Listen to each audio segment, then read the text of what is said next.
Salut, bienvenue dans ce nouveau tuto. Donc on va parler du template orchestral. Donc c'est un gros morceau parce que en général c'est un template qui comporte vraiment beaucoup de pistes. Donc là je vous ai fait grâce du chargement du template qui peut prendre un peu de temps parce que il y a le chargement de tous les samples en fait.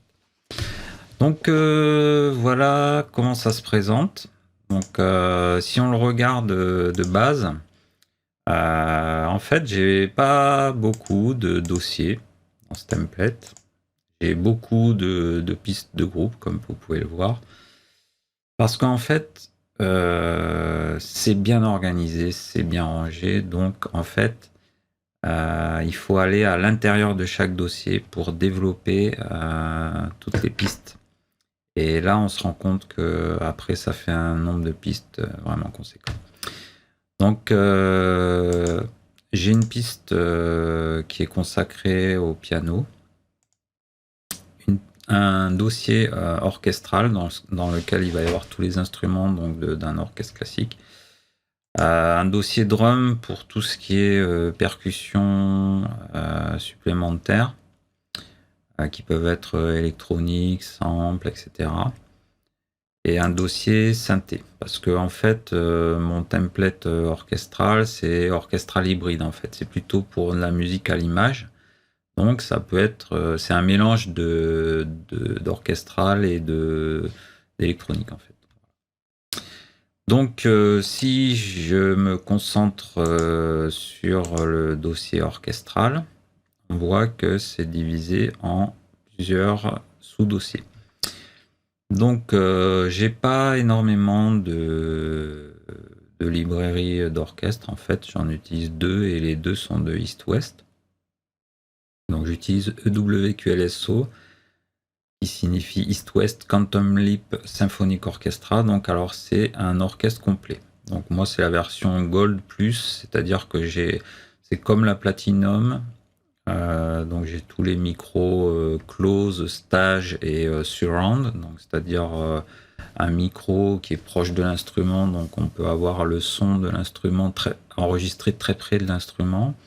Stage, c'est plutôt une ambiance de la scène, et puis surround, c'est un micro d'ambiance qui pourrait être situé par exemple derrière le chef d'orchestre, pour avoir une ambiance un peu enveloppante. Par exemple, sur des musiques à l'image, ça peut être important d'avoir les enceintes qui sont situées derrière le spectateur, qui retranscrivent l'ambiance de la pièce où a été enregistré l'orchestre. Donc,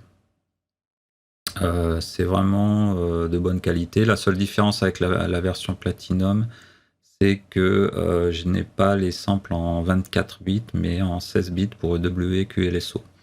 Par contre, j'ai entrepris de me lancer dans l'achat de la collection Hollywood, qui elle est un cran au-dessus. Donc il y a plus de micros, il y a 5 micros au lieu de 3. Et en plus, tous les samples sont en 24 bits, 44,1 je crois. Donc pour l'instant, j'ai les cordes et les brasses pour la collection Hollywood. Alors, j'ai pas encore organisé dans mon template les brasses.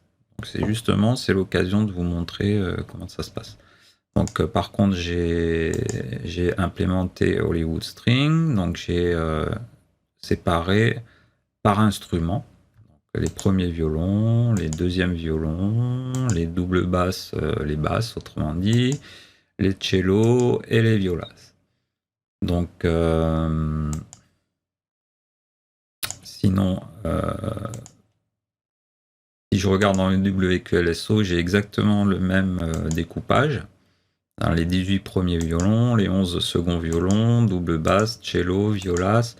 Bon, là, j'ai rajouté une harpe en plus. Ils fournissent aussi un piano dans le WQLSO, mais je préfère utiliser le Ivory, Ivory 2, qui est quand même de meilleure qualité.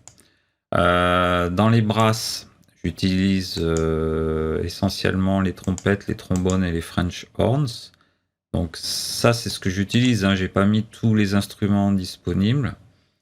Et si vraiment j'en ai besoin, je les rajouterai. Mais là, le but du template, justement, c'est d'avoir tout sous la main. Donc, je le ferai vraiment. C'est-à-dire que petit à petit, je vais rajouter tous les instruments brasses. Mais là, j'ai mis essentiellement ceux dont je me sers le plus souvent. Les woodwinds, pareil. J'ai mis les hautbois, les clarinettes et les contrebasses son. Mais il y a d'autres instruments que je peux insérer dans ce dossier. Pour les percus, par contre, j'ai implémenté à peu près tout ce que j'avais sous la main dans WKLSO, c'est-à-dire les cymbales viennoises, les basses drums, c'est-à-dire c'est les grosses caisses de l'orchestre. Les cymbales, les taiko, c'est des tambours japonais, les gongs, des percussions métalliques et d'autres percussions variées. Bon, là, je vois qu'il manque quand même 2 ou 3 choses. Et puis les tympanies. Il faudra que je le rajoute. Donc 1, 2, 3, 4, 5, 6 dossiers pour l'orchestral. Il y a 2 écoles. Pour les compositeurs qui font des maquettes très évoluées avec l'orchestral.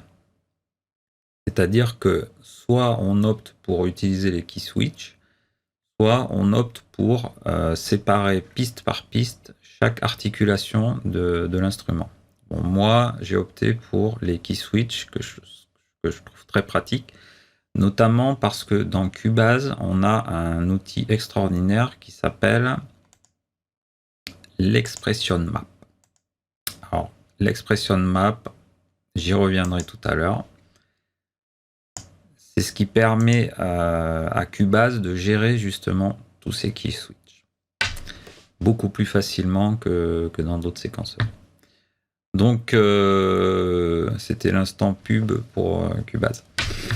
Donc, voilà, moi, ce que j'ai fait, c'est que, par exemple, pour les premiers violons, j'ai chargé un preset de key switch. C'est-à-dire que dans le même preset, j'ai toutes les articulations des premiers violons. Les longues articulations, les courtes, les effets, etc. Tout est rassemblé dans le même preset.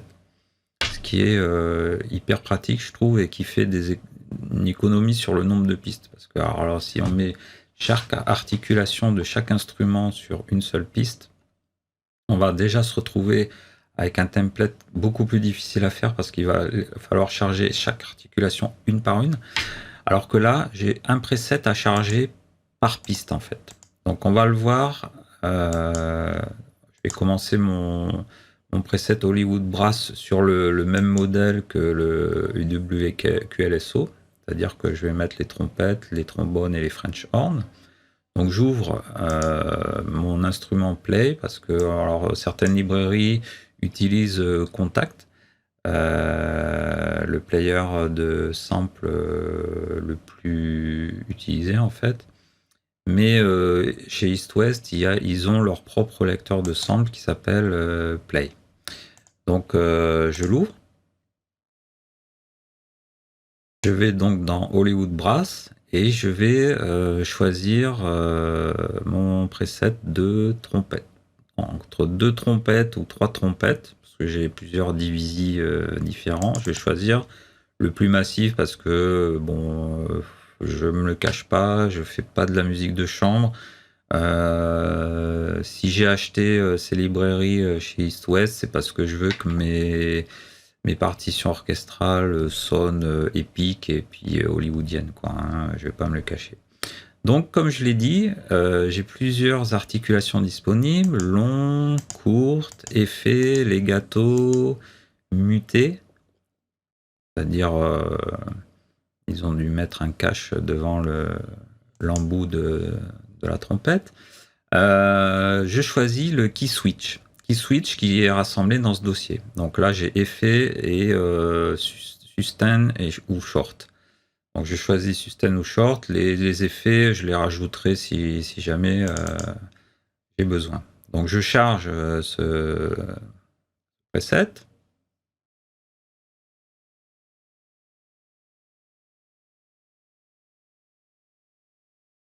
Alors normalement, quand je crée la piste avec Play, ça me crée une piste MIDI automatiquement. Bon là, comme j'ai effacé la piste entre-temps, juste avant de faire le tuto, je vais recréer la piste MIDI et je vais l'appeler donc trompette.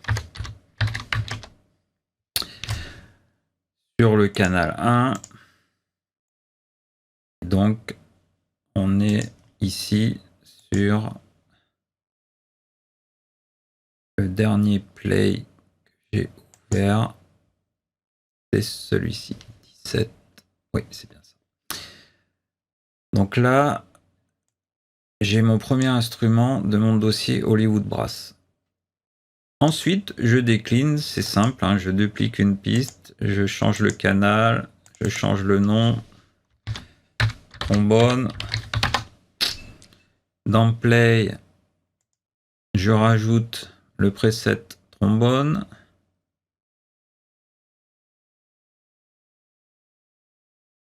Idem, key switch. C'est parti. Il m'a chargé plusieurs instruments de trombone. Et le chargement a été très long parce que, évidemment, comme il y a plusieurs articulations au sein d'un même preset, du coup, c'est beaucoup plus lourd. Donc, je vois que, en fait, pour avoir tous mes trombones et avec des trombones basses, je dois créer 3 pistes. Donc, je crée mes 3 pistes et je leur affecte le bon canal MIDI. Donc, 2, 3, 4.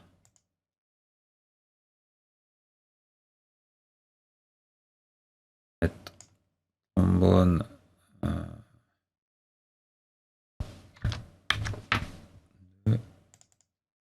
Trombone 3, que ce soit compréhensible. Et on va mettre trombone 1. Donc ça, c'est toutes mes pistes de trombone. Et je fais enfin la même chose avec les French horn. Voilà, donc parce que c'est les instruments que j'utilise le plus quand je veux des brasses. Short. Et même combat, on les rajoute. Bon, là, j'ai besoin que d'une piste. Donc, je duplique ma piste. Je les colle sur le canal 5. Pareil dans Play. N'oublie pas de sauvegarder mon preset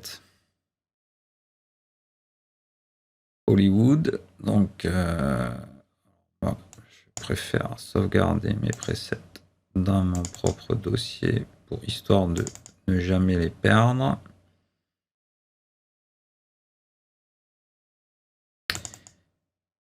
Hollywood Brass, défaut, je vais remplacer ça. Voilà. Et voilà. Donc, vous avez vu comment je crée chaque partie du template orchestral. Ici, j'ai rajouté des drums. Donc, avec un preset déjà chargé qui s'appelle Godzilla, parce que c'est des percussions vraiment typiques qu'on trouve dans les films sur les parties épiques, avec des gros tambours impressionnants. Mais évidemment, je peux charger beaucoup plus de percussions en utilisant toujours Play. C'est Storm Drum 2 qui comprend aussi des presets de Storm Drum 1. J'utilise Stylus RMX parce que vraiment il y a des percus électroniques qui sont vraiment indémodables, c'est vraiment génial. Spark pour c'est plus des sons de boîte à rythme. Et Superior Drummer, là c'est vraiment le son d'une batterie plus classique. J'ai chargé plusieurs pistes synthétiseurs. Comme vous voyez, il y en a pas mal et puis la liste pourra se rallonger dans ce template parce que vraiment, bon, on n'en a jamais assez, quoi.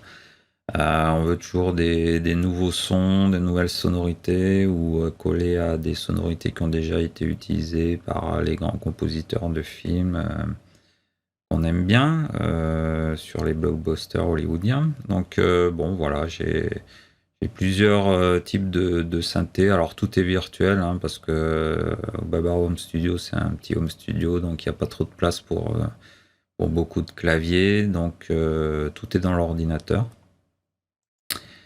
J'ai réservé une grande place au groupe parce que tout ce petit monde, ça représente pas mal de groupes.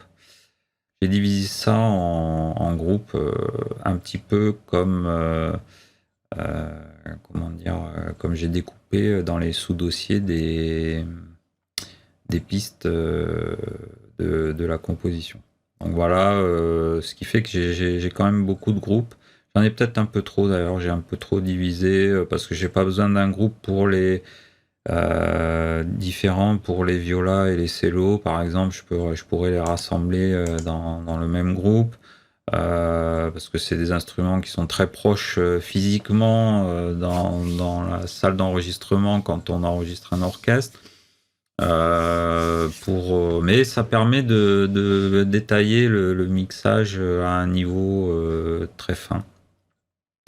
Donc évidemment, j'ai le groupe des drums, un groupe pour le piano aussi, donc il n'y a qu'une piste. Mais voilà. Un groupe pour les synthés, par contre là on a vu il y avait quand même beaucoup de synthétiseurs. Et maintenant je vais plus rentrer en détail sur l'expression map de Cubase qui... Alors voilà, donc ça, je vous parlais tout à l'heure de deux écoles lorsqu'il s'agissait de composition orchestrale. Soit mes premiers violons, j'ai X pistes de premiers violons, une avec un sustain long, une avec un sustain court, une avec un effet d'archer sur le violon, une avec etc. Moi j'ai choisi l'option tout dans le même preset avec et on change les articulations avec une touche du clavier. Donc là, alors pour enregistrer, c'est plus facile d'enregistrer avec cette méthode avec un clavier 88 notes parce que les key switch en général ils sont rangés tout à gauche du clavier. Après, on peut très bien gérer les key switch directement dans le séquenceur, dans Cubase. Et ça, c'est grâce à l'expression map. Si, mettons que j'ai enregistré une partie de violon, si j'ouvre le séquenceur sur le piano roll, donc je crée des notes, alors j'ai le crayon, on va créer n'importe quoi. Ah, j'ai 4 notes. Ces 4 notes, je vais utiliser 4 articulations différentes. Donc, pour la première note, je souhaite que ça soit une note courte. Donc, dans les contrôleurs, je choisis l'expression de map, c'est-à-dire c'est l'articulation nuance. Et là, au miracle, j'ai toutes les articulations qui sont définies dans mon expression de map, c'est-à-dire trill, down bow, c'est-à-dire l'archer qui va vers le bas, up bow, l'archer qui va vers le haut, tremolo, etc. J'ai toutes les nuances différentes que je peux appliquer à ma note de violon. Et ça, très simplement, en créant avec toujours le crayon. Oui. Si je sélectionne cette note, je lui affecte cette articulation. Si je sélectionne cette note, donc là, ma première note, ça sera une trill. Ma deuxième note, ça sera un trémolo. Donc, je vais lui affecter ici la nuance trémolo.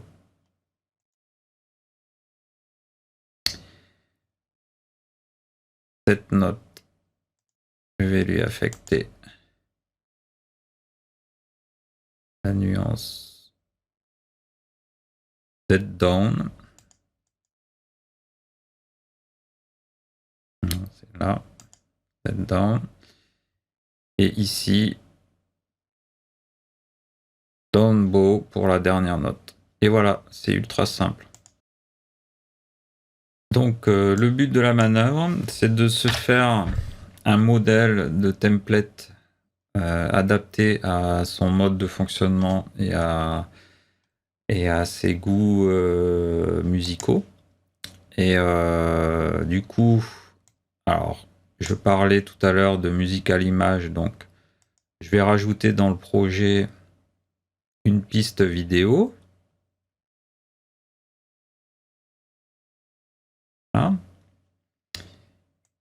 Je vais mettre dans la partie haute qui ne bouge pas par rapport au reste de l'écran.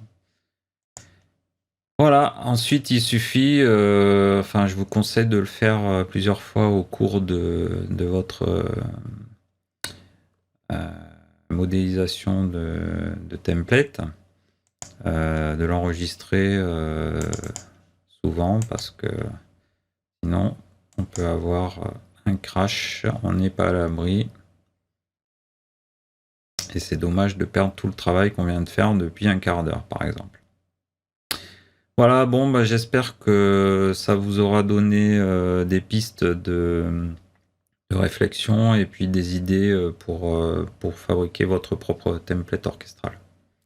Ciao, ciao!